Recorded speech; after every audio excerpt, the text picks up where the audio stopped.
everybody, and welcome to another edition of Talking Hockey Sense. It's episode 113, and we're here to preview the 2024 NCAA Men's Frozen Four. I'm going to go team by team. We're also going to talk a little bit about the Hobie hat trick, and we're also going to talk a bit about Landon DuPont, who just got exceptional status to join the CHL a year early. So a little college hockey, a little major junior, a little bit of everything, but obviously, the big news is this week we've got the Men's Frozen Four, and cannot wait to bring you that coverage. I was supposed to be going to the Frozen Four, but life gets in the way. I had a few family issues come up, so I will not be going, but I will be observing from afar and will be watching, and certainly will be providing some analysis on FloHockey.tv. So make sure you check that out. We've got a lot of great preview content already with more to come before the puck drops on Thursday. And of course, you'll be able to watch Boston University, Denver, Boston College, Michigan, all in the Frozen Four, and we are going to break that down. So before we get into the team by team, let's talk a little bit about the Frozen Four as a whole, because this is a bit of it's a massive whopper of a Frozen Four.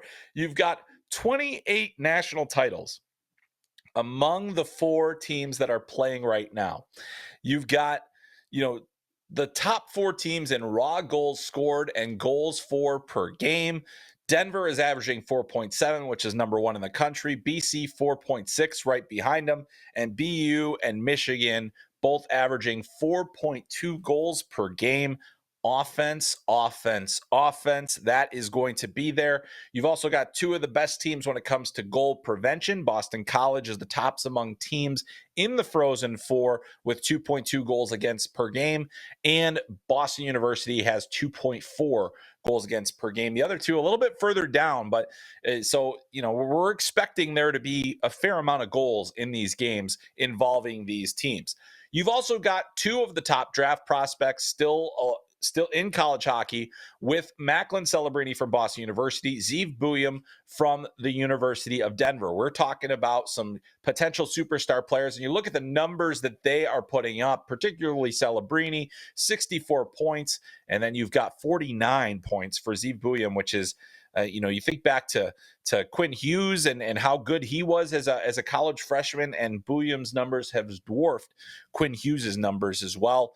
And then you also look at the already drafted prospects that are going to be involved here. And I'm just naming a few of them at this point. Some of the stars that you're going to see: Cutter Gauthier, Anaheim Ducks prospect; Will Smith, San Jose Sharks; Ryan Leonard, Washington Capitals; Gabe Perreault, New York Rangers; Jacob Fowler, Montreal Canadiens; Lane Hudson, Montreal Canadiens; Tom Willander, the Vancouver Canucks; Rutger McGroarty, Winnipeg Jets; Gavin Brindley, Columbus Blue Jackets; Seamus Casey, New Jersey Devils; Jack Devine, Florida Panthers, and if he's healthy, Massimo Rizzo, who is a Philadelphia Flyers prospect. That's just naming a few of the prospects. There's a lot of guys that are really good prospects that I didn't even name, and that's what we're going to have here. So it is really one of the most star-studded Frozen Fours you could ask for.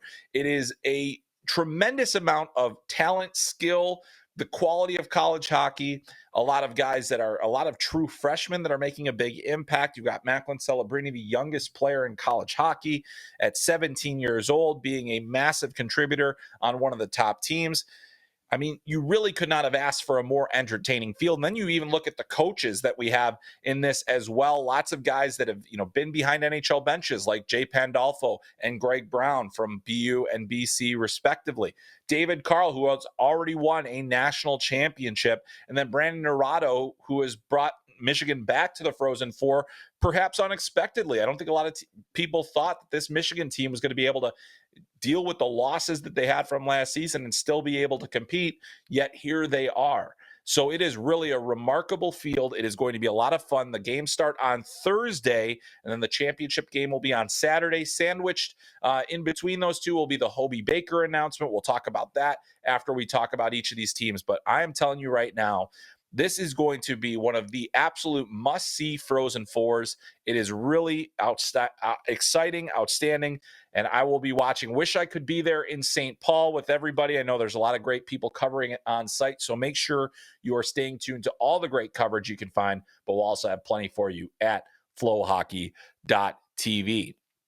All right, so let's get into these 4 teams. Let's talk about them a little bit more in depth. Let's talk about what makes them tick, and let's kind of get you ready for this Frozen Four, which will begin on Thursday. I'm going to start with the number 1 overall seed. Now, Boston College and Michigan will be the late game on Thursday night. You'll see that on ESPN2. But Boston College has been really the exceptional team of the year. They finally really, we talked all throughout the year. Was anybody pulling away? Was anybody establishing themselves as the number 1 team? Boston College, time and time again, even though they didn't win the Bean Pot, which I'm sure is a bit of a sore spot for them, they still had a tremendous season. 33-5-1, the best record in college hockey. 2 of their losses came against teams that will be competing in the Frozen Four. They lost 1 critical game to Boston University, but really owned that series otherwise. And then they also lost to Denver very early this season. So really going to be an intriguing thing there, but they will play Michigan in that second semifinal. What we know about Boston College is that they're driven by their top 2 lines and really driven a lot by their freshman unit. They've got 4 of the top 6 scorers in all of the NCAA. You've got Will Smith leading the way with 69 points, Cutter Gauthier with 64, Hobey Baker hat trick finalist, Ryan Leonard with 59, and Gabe Perreault with 57. And Perreault missed about 5 or 6 games. And so he's still among the top scorers in college hockey there. Leonard and Gauthier alone, if you separate them out, they would have accounted for 68 goals for just between the 2 of them, both of them over 30 goals. Cutter Gauthier, the highest scoring player in almost 20 years in the NCAA with 37 goals. So if he can get into both games, he has the chance to be the first 40-goal scorer. If he can score 3 goals, first 40-goal scorer in 30 years in the NCAA. So pretty remarkable feat. The offense is one thing, and those are the guys are the highlights, but they have other players that can contribute offensively and have contributed offensively throughout the year. You think about guys like Oscar Jelvik. You think about some of the other players that they've been able to count on for offense. They've got a stable, steady defense. They don't always necessarily contribute in terms of high-level offense.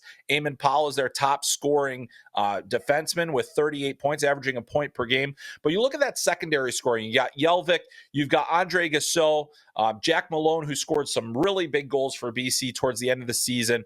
Those players are going to help. But if you can find a way to slow down one of those top 2 lines, force them to beat you with their scoring depth, I think that's really where Boston College is a little bit vulnerable, but it's really difficult to do. You say, okay, well, shut down the Will Smith line. All right, that's fine. You still got to deal with Cutter Gauthier. Shut down Cutter Gauthier. Now you got to deal with the Will Smith line. They're a really tough team to match up against because of the way that they're able to spread out their scoring. They're always going to have a weapon on the ice. They're always going to be very deadly offensively. But it doesn't matter as much as being able to prevent goals. And the reason that I think BC is the favorite beyond having the best record in college hockey, beyond playing some of their best hockey down the stretch and being one of the highest scoring teams in the country, it's because of their goaltender, Jacob Fowler. 924 save percentage for Fowler. He's been one of the best goalies, in my opinion, the best goalie by a long shot in this Frozen Four. He still has to put together 2 strong games to prove that out, but I think it's, far and away in terms of pedigree. He hasn't lost a game since February 5th. That was the Bean Pot game that I told you about. They lose that game to Boston University and have not lost since then. And that was certainly, they got their revenge a little bit in the Hockey East Championship in the final, and only allowed 2 goals in that one. I mean, he has been absolutely lights out this whole season. So really, really impressive for Jacob Fowler. And to me, he is the X factor of the entire Frozen Four if he is on his game. And let's not forget about how he played last year in the USHL Clark Cup playoffs. If he is on his game, he is very, very difficult to beat. He steps up in big moments. I think he's played his best hockey down the stretch this year. He's found that level of consistency, even though he did allow 4 goals to Quinnipiac in that thrilling game in the regional final against Quinnipiac. I still think that that's a guy that you just don't want to see get into a rhythm, because when he does, it's really difficult to get him out of it. And that is when he is at his most dangerous. So as I mentioned, you got to try to shut down one of those top 2 lines and hope that maybe BC has to beat you with the scoring depth. But even if you do that, Jacob Fowler is the guy that can be that impenetrable force there, that fortress in the net there, and that could be really challenging for whoever they play. So Boston College, to me, the favorites to win it all. We'll talk about predictions later, but that is a team that is, boy, they are loaded. They are loaded. So let's talk a little bit about the team that they're going to play, the team that they are going to meet in the Frozen Four. It's going to be Michigan, and Michigan is, if you would have told me at the beginning of this season that Michigan was going to be in the Frozen Four, I would have said, no way. There are too many flaws with this team. They've lost so much from last year. They had Adam Fantilli. He's not there anymore. You think about a couple of years ago, the firepower that they had with Matty Beniers and Owen Power and Kent Johnson and the like. And you say, no way, this team doesn't have that level of talent that they had before. And you look at the record that they put together this year, and you're like, how did that happen? 23-14-3 this year. So the most losses of any team in the Frozen Four. They lost the Big Ten championship game to Michigan State. But then you look at what they did in the regionals. They beat North Dakota, and then they beat that very same Michigan State team. So they get these two big wins. So this is a battle-tested team that has now taken out two of the top teams in the country in a tough bracket out in Maryland Heights, Missouri, which is where they won their regional. And now they've got this opportunity in front of them to play the best team in the country. They've really got nothing to lose. I think it's going to be really difficult for Michigan to slow down Boston College, but there is a reason that they could still be very competitive. And I think the reason for that is this is a team that plays with tenacity. There is some physicality to them. There is some, griminess to their game. And I think it's really embodied by Gavin Brindley, who's an undersized player, but plays with tremendous speed, tremendous tenacity. He's excellent on the forecheck. He's disruptive in all zones. He plays a 200-foot game, and then he has the offense to go. He's the Big Ten Player of the Year.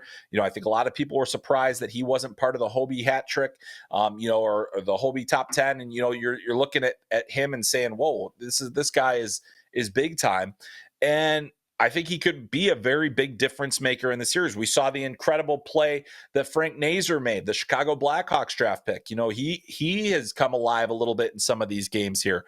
You think about Rutger McGroarty, the things that he's done this season. Seamus Casey is, looking like he's going to be healthy and ready to go. So this is a really good team that has a lot of offensive weapons. The question is going to be when it comes to preventing the goals from being scored, and that's going to be up to Jake Barshevsky. He has been really solid in these last couple of games. You look at what he's done. He's got a .909 save percentage over the course of the season. But, this is a guy that had a lot of really good numbers before he came to Michigan. And you look at how he's played in the last couple of weeks here, 5 wins in his last 6 games where he's, made at least 20 saves. He had 38 saves against Michigan State in the regional final, which was just a really great performance all around from that team. He had 24 stops against North Dakota.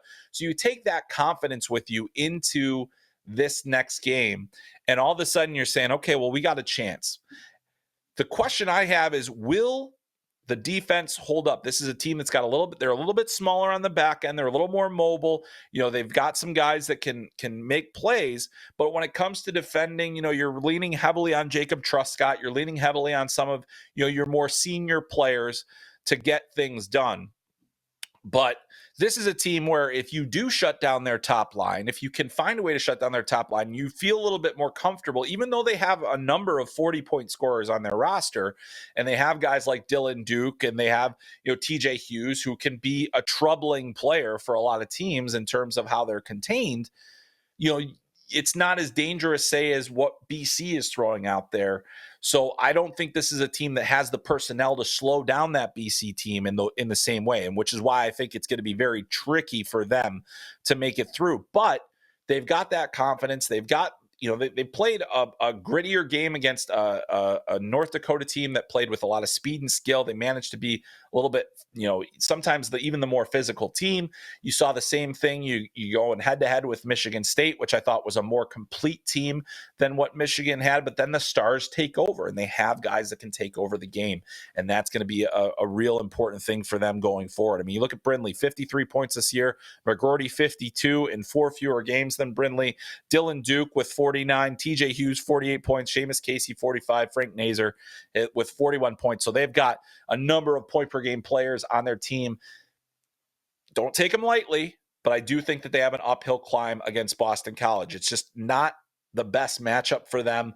And I think that BC isn't as vulnerable as some of these other teams, but Michigan can score in bunches. That's what you have to watch out for. If they get rolling, all of a sudden things get a little bit sketchy for you.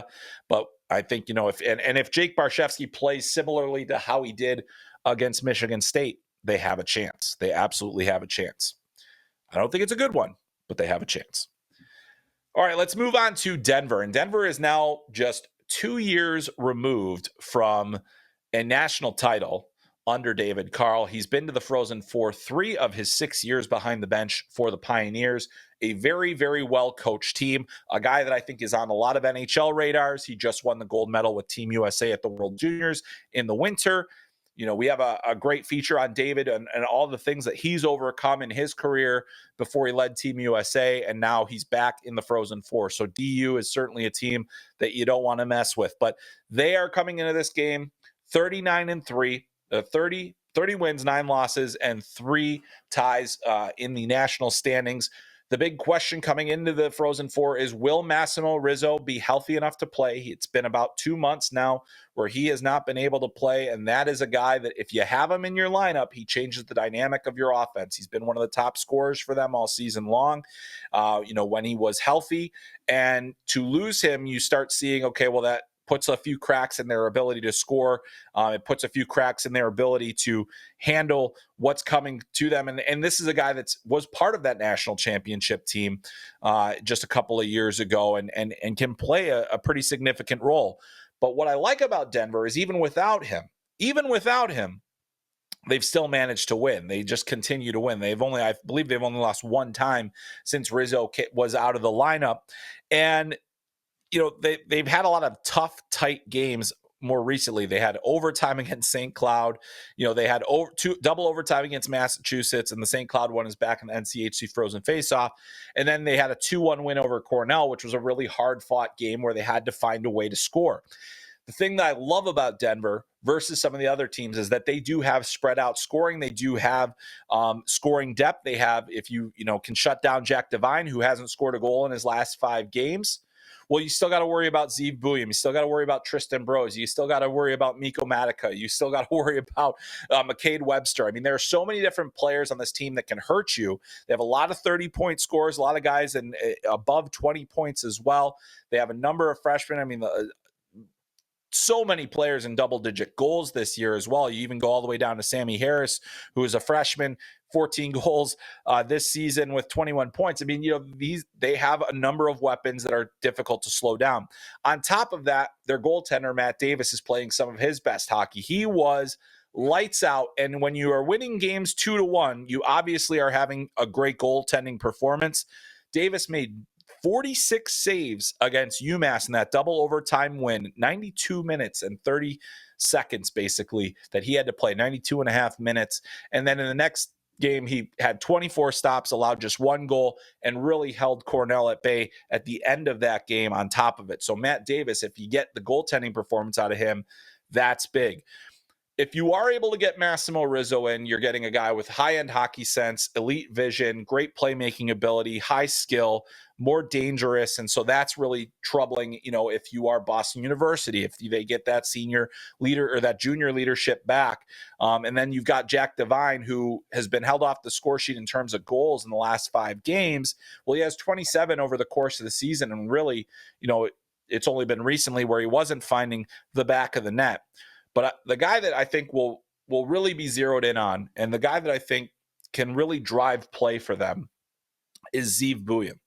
And he's a freshman, but he's got 49 points from the back end, 11 goals. He's dangerous all over the ice. He's come up with some really big plays over the last couple of weeks, scoring overtime winners and just, being a real menace out there. And he's also done well defensively. I like the way that he played against UMass. Didn't get a point, but he was able to slow things down. His skating ability is such a weapon for him at both ends of the ice. He can get in the way. He can be disruptive in the defensive zone, and then he can make a big play in the offensive zone.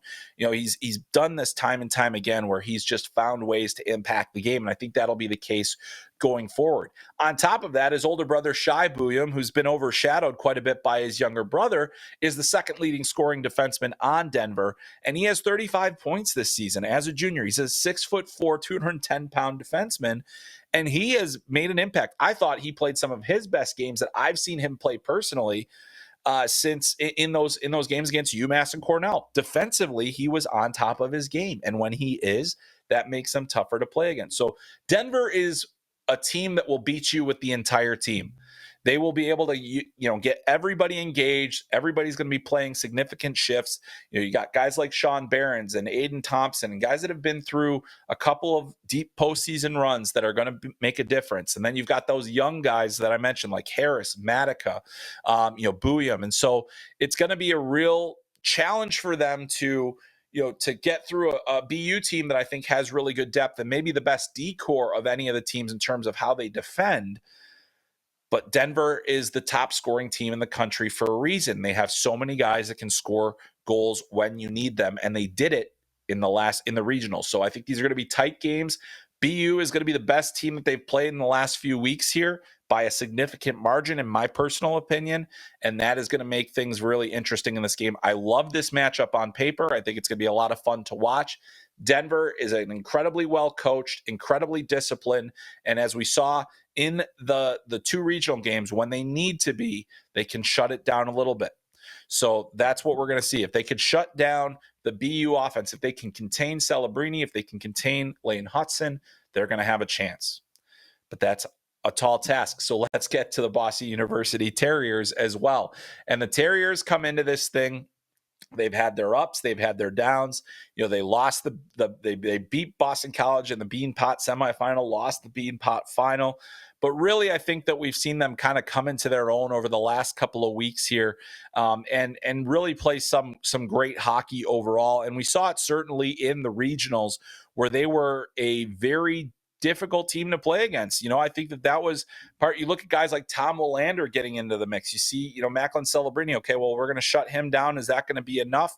Well, it wasn't. They scored 12 goals over their two games. They didn't necessarily get challenged as much. I think they really dominated that Minnesota team as well. You look back at that game and just the way that went, and it was goals coming from every which way. You had Jack Harvey getting involved. You had Lane Hudson. Obviously, he's always a threat to score goals. So it's been really fun to watch this team kind of mature over the course of the season, because there have been ups and downs. They've had a couple stretches where they struggled, where they couldn't get the wins. But really, you look at the last little bit here, and the only time they lost was to Boston College in that Hockey East championship game. And that was a 6-2 final where I think things kind of got out of control, and they kind of lost their way a bit. So they're going to have to play some disciplined hockey. They're going to have to get in there. But really, I think what this game is going to come down to is the thing that I think BU has over Denver is that they have two players that at a moment's notice can simply take over the game. And I don't think that's necessarily true of Denver. And sometimes that's not what you want. You don't want to be in a position where it's got to be one or two guys taking over a game. But when it's guys like Macklin Celebrini and Lane Hudson, as good as they have been all season long, you take it because they're exceptional. Celebrini, quite frankly, is a machine. 64 points, Hobie hat trick finalist. He's a power play weapon. He's an even strength savant. He might be the most well-rounded freshman center we've seen perhaps since Jonathan Taves. I mean, just in terms of the well-roundedness that he brings to the table, and he's only 17 years old. He is a true 200-foot center. He's committed defensively. He plays hard off the puck. He engages physically. He doesn't shy away from contact at any point. He goes to the interior. He goes to the hard areas, and he can score. So you got all of those factors in there. This is the kind of player that can will a team across the finish line. At 17 years old, you shouldn't be able to do that at the college level. Celebrini is. That's what he can be. He doesn't have to be at all times because I think that BU has enough talent around him where he doesn't have to do that. And then that really goes back to Lane Hudson, who is a play-driving defenseman who can make plays out of nowhere, who can do anything. He's incredibly creative. He's incredibly crafty. He makes things happen, and he's really, really exciting to watch. And he's got 49 goals this year, or 49 points this year. Wow, 49 goals would have been amazing. 49 points, 15 of which are goals. And he scores big goals. He had some, goals against Minnesota. He's scored goals in big games. He's had overtime winners. He's done little things well. He defends well. And then, you've got this decor, I think, which allows him to play the way that he does. You've got Tom Willander, who's an exceptional defender as a true freshman, a top 10 pick from the Vancouver Canucks. Cade Weber, who's been one of the top shot blockers in the entire country. He's been, he's not going to get you points, but he's going to prevent goals. I think that those types of players have stepped up in big moments. So you've got players that can do things for you, and play big minutes. Like Willander's going to play a ton. Hudson's going to play a ton. And then on top of that, you've got the scoring depth, that secondary scoring. Quinn Hudson, who's the older brother of Lane Hudson, and he's got lots of big goals this year, 18 goals this season. Ryan Green, who I think is a tremendous player, a center with skill, tenacity, plays on both sides of the puck. He's been very good. Chicago Blackhawks prospect, 36 points this year. Jeremy Wilmer, 36 points for him as well. Luke Tuck, 29 points. So they've got guys that can do it. And then you got Shane LaChance, another freshman who can get into the net front, who can make plays and do things there. Jack Hughes from the Los Angeles Kings prospect, so not the one that you're thinking of, but a guy that came in, and I liked his game in the regionals. I thought he made a couple of plays that were really positive for his team. So there's depth there. And then, as I mentioned, Jack Harvey had some of his best moments later this season. So guys peaking at the right time. Where things are going to be interesting is, I think, Matthew Caron. For a guy that has a .915 save percentage this season, I think sometimes he's gotten a bad rap, and there certainly been games where he hasn't been at his best. But over the last little while here, he's played really strong hockey. 25 saves against Minnesota, 28 against RIT. He had 32 against Maine in the Hockey East quarterfinal or semifinal, which was maybe one of his best games of the entire season. So, he's been on a bit of a roll here, winning a lot of games in the last little while, going back to when, they did manage to beat Boston College in that Beanpot game. And going back to that was a 34 save performance from Matthew Caron. So he can absolutely turn it on when he needs to. And when he does that, well, then you've got a real good chance to have a win. So BU and Denver, that is probably, on paper, I think the tightest matchup you could have asked for a semifinal. I think it's going to be one of the most entertaining games. I think both teams are incredibly well coached. You got, David Carl on DU, Jay Pandolfo for BU. And then you've also got two of the best draft prospects in this entire draft. I think, we're talking about Zeev Buium potentially sneaking his way into the top 5. Is it out of the question? It's not out of the question. And, he's got some great competition. I think he's probably a top 10 pick at this point, if not top 8. And then, you've got Macklin Celebrini, who's the clear number 1. So many things to love about that matchup. So as we're talking about these matchups, how about we get into the prediction game? And yeah, I'm going to do it. If you want, you can read my full explanation for my predictions on FloHockey.tv. But if you're a listener or a viewer of this fine podcast, then I want to give it to you as well and save you a trip. So anyway, let's talk about it. Frozen Four predictions. Here we go. We're going to start with that BC-Michigan game. I know it's the late game, so we're going a little bit out of order, but this one, to me, I think Michigan is certainly going to score goals, even as good as Jacob Fowler has been. I think Michigan is still going to find ways to get a couple of pucks past him. I also think that they can potentially, catch BC, up the ice a little bit more. And if you could do that, you're going to get some good scoring chances. And I think that as a counterattacking team, Michigan has that. However, BC is just an absolute wagon right now. They are scoring goals at will. They are not looking back at all. Yes, they've had some tighter games. Quinnipiac gave them quite the scare, but I still think that this is a team that just manages to get through whatever adversity they're facing. You've got Greg Brown behind the bench. He has done a fantastic job of keeping that team on an even keel. They seem to play the same way at all times. They've been the most consistent team start to finish this season. I think they will continue that, and I got them beating Michigan 5-3. It just seems like it's going to be very difficult to hold that BC team to under 5 goals. But what about that BU Denver game? As I said, it's the most intriguing matchup on paper. It is the one that I'm most excited about because I think that there's a lot to like about that game, because I think there's a lot to like about both those teams. They play exceptionally well. They have a lot of firepower on both sides. They can score. But I think this one comes down to that star element. And I do think that it comes down to Macklin Celebrini and Lane Hudson being the guys that can absolutely turn it on at the right time. We know Denver is going to score. I think BU is going to score just a little bit more. I've got the Terriers winning that one 4-3 over the Pioneers. And boy, that was a tough one because I think when it comes to total depth, Denver is the better of the two teams. But when it comes to that star power, BU has it. And I think that makes a difference in the game. So that would mean Boston College versus Boston University in the national championship game. Now, if that does happen, we've already seen throughout this season, we've seen BC and BU play each other. We've seen it happen a number of times. Let's take a look at the results between these two teams this year. We had to wait all the way until January 26th for that to see those two teams play against each other. We had to wait so long for these two teams to get on the ice against each other and go head to head. So what did we see when that happened? Well, that first series, Boston College 4-1 win, 4-3 win, and then we go to the Bean Pot. Boston University picks up a 4-3 win. We go to the Hockey East Championship game, and it was a 6-2 win for Boston College. Boston College has not lost since that Bean Pot semifinal against BU. They've only lost 5 games all year.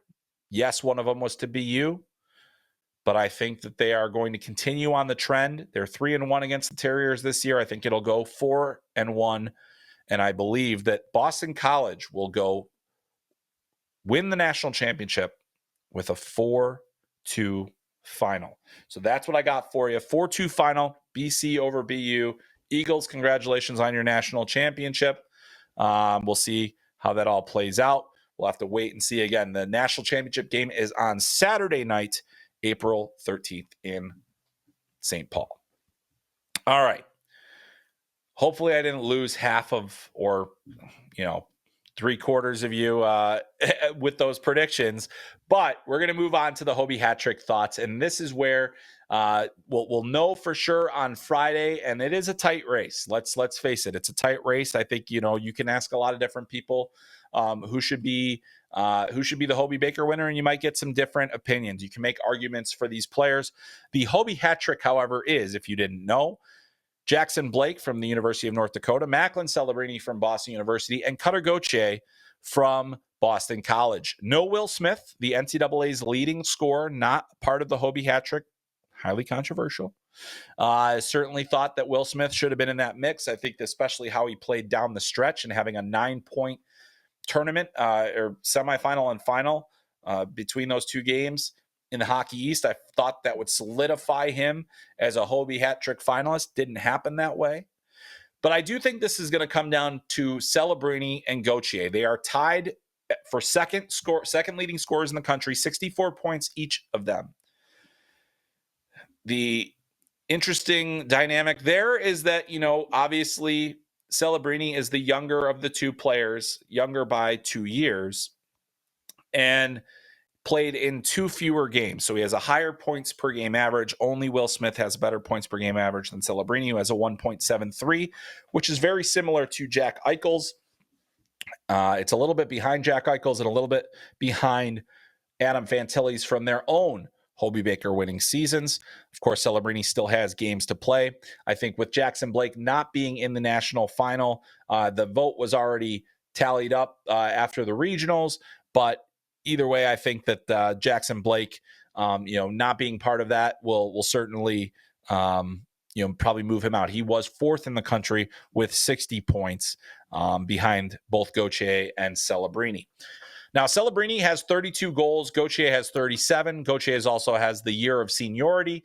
And sometimes the Hobey Baker committee is going to lean towards guys that have come back to school, that had pro opportunities. They like that. However, you look at Gauthier, and he is the second leading scorer on his team. He is the second of, tied for second in the country with Celebrini. And then he also has 3 other teammates in the top 6 of the top scorers in the country. And so while he doesn't play on a line with those players, this is a team that, scores a lot and they have a lot of star power. So can you definitively say that Cutter Gauthier was the best player on his team even? That's the thing that makes it a little more argument. I would say that he was probably, in terms of the amount of goals that he scored, the quality of the goals that he scored, 10 game-winning goals this year, like all these different things, 37 goals, highest goal-scoring season in 20 years is pretty significant. It's not nothing. It's why he has a great chance. However, if I'm looking at this and I'm thinking about a player's value to their team, I'm going to say, well, Celebrini quite clearly to me was the best player on his team by a lot. He was the most significant player by a lot. He doesn't have as many game-winning goals, but he also won 53% of his faceoffs, if that matters to you. He had 32 goals and 32 assists. He has 1.73 points per game. He's 17 years old. The Hobey discussion every year gets twisted. And I remember last year, Adam Fantilli, where he had a game misconduct. So should he, the criteria for the Hobey Award is not who scored the most points. It's not who was the most outstanding player on his team. It isn't even who is the most outstanding player in college hockey. There's also, who has high character, who has done academically. I don't have their transcripts. I don't know how they did academically. But either way, if I'm judging strictly between Gauthier and Celebrini, and again, the vote is done. We don't know who it is, but the vote is done. Thursday's results cannot impact the vote at all. So if I'm judging those two based on the collection of evidence that I have for right now, my choice by the slimmest of margins would be Macklin Celebrini. I just think that his importance to Boston University exceeds the importance of Cutter Gauthier's to Boston College. That's not to take anything away from Gauthier, who I think has had one of the best goal-scoring seasons that there's been in a long, long time. I think both are going to be exceptional pros. I think they're both going to be star players at the next level. But if we're looking and judging on the facts that we have, to me, Macklin Celebrini is the clear choice for the Hobey Baker. All right, that's the Hobey Baker. Now let's wind those clocks back even more or forward, I guess you could say, because we're going to talk a little bit about Landon DuPont. And this is one of the biggest pieces of news in the prospect world in the last few days, because Landon DuPont is officially granted exceptional status by Hockey Canada. He will be the second player to enter the WHL with exceptional status. That is really impressive. Obviously, Connor Bedard was the last guy to do it, and he came in, fresh. His rookie season, unfortunately, was the COVID year, so we didn't get to the full effect, but then he just obviously popped off. So who is Landon DuPont? Why is he getting exceptional status? Well, if you don't know who he is, you can go subscribe to FloHockey.tv, find the Edge School Prep 18 games. We have all of them on FloHockey from the Canadian school, the Sports School Hockey League that so many top prospects are coming out of. We have all their games there. You can watch them, some with commentary, some without. You can also go to FloHockey.tv for a shift-by-shift video of a 6-point game that Landon DuPont had towards the end of the season. You can also see additional highlights on FloHockey.tv and on our social media apps, so make sure you check that out. But who is he? He's a 5'11" right shot defenseman, still growing. He is 14 years old. He will likely be the number one pick in the WHL draft. He will be able to enter the WHL immediately without having to wait. He will be 15 years old on May 28th. So that means that he will be a 15-year-old as he enters junior hockey. You think about other guys that have had exceptional status, as we mentioned, Connor Bedard, Connor McDavid, Aaron Ekblad, if we're talking about defensemen, and John Tavares. There are so many players that have gone through status designation. 9, in fact, in the history. And many of them have gone on to become exceptional NHL players, including, the best player in the world, Connor McDavid, and one of the most hyped rookies ever in Connor Bedard. But Landon DuPont, man, what makes him special is he is a defenseman, okay? 62 points in 30 games for the Edge School this year. 62 points in 30 games. 16 points in 5 playoff games this year. He is an absolute star in the making, it would seem. Now, a lot can change for a player's development. We've seen, exceptional status players didn't necessarily pan out the same. Sean Day is probably the prime example that everyone points to that, hey, let's be careful with exceptional status players. But I think that also has made it more difficult to become an exceptional status player. When you see a 14-year-old is playing U18 hockey this year and has 62 points in 30 games, and he's a defenseman, well, that says something. Go watch the clips. Watch Landon DuPont skate. Watch his footwork. Watch how he engages. Watch how he moves. Watch how he shoots. We're talking about a special player here. This is a guy that's going to have a chance to go number 1 overall. Everett Silvertips have the number 1 pick. So we will also be able to see, Landon DuPont in the United States, just as we saw, Michael Misa in that role as well. And I think it's just really exciting to see a player that young make this big of an impact this soon. So Landon DuPont is going to be a name that we need to know. His dad, Mickey, played in the NHL for a little bit, also played in Europe. So Landon spent some of his youth hockey days in Switzerland and Germany. And then, he's back. He's from Calgary.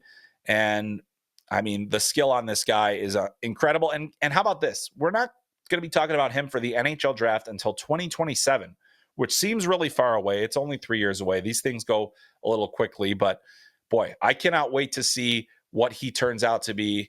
Already 5'11" at 14, and I'm sure he's still growing. And then on top of that, just a breathtaking skater and tremendous skill. So Landon DuPont, exceptional status player, coming to the WHL next season. Well, I think that about covers it. Sorry for missing last week's episode. As I mentioned, it's been a lot of personal things going on. So hopefully things are settling down for everything here, and we can just enjoy the hockey. I know I'm going to enjoy the Frozen Four. I certainly hope that you all enjoy the Frozen Four, because it is going to be an absolute doozy. So many things to look forward to as we get ready for the rest of the season. Make sure you're subscribed to FloHockey. It's the best time of year. We've got the Clark Cup playoffs in the USHL. We've got playoffs across the Canadian junior hockey leagues. We've got the BCHL playoffs. We've got the ECHL playoffs very soon on the way. SPHL, lots of different kinds of levels that you can watch, and certainly a lot of showcase events coming as well. So make sure you are subscribed for the end of the season on FloHockey.tv. And you can sign up there. You can also follow our podcast on FloHockey.tv via the Flow Sports app or on our FloHockey YouTube page. And make sure you are also subscribed to the audio version of this podcast, which is available wherever you get podcasts. And when you get there, make sure you leave a kind rating and review if you're a fan of the show. And also leave us comments on our YouTube page and wherever you can to let us know, 1, how we're doing, and 2, if you have questions, or 3, if you just want to say something nice. We like that too. So thanks a lot for tuning in today. Huge thanks to Josh for producing today's episode. We've got so much more for you. We'll recap the Frozen Four. We'll be previewing a lot of things like the ECHL playoffs and beyond. So much more to get to. And of course, plenty of 2024 NHL draft talk on the way as well. That's going to do it for this week's episode of Talking Hockey Sense. My name is Chris Peters. We'll catch you next time.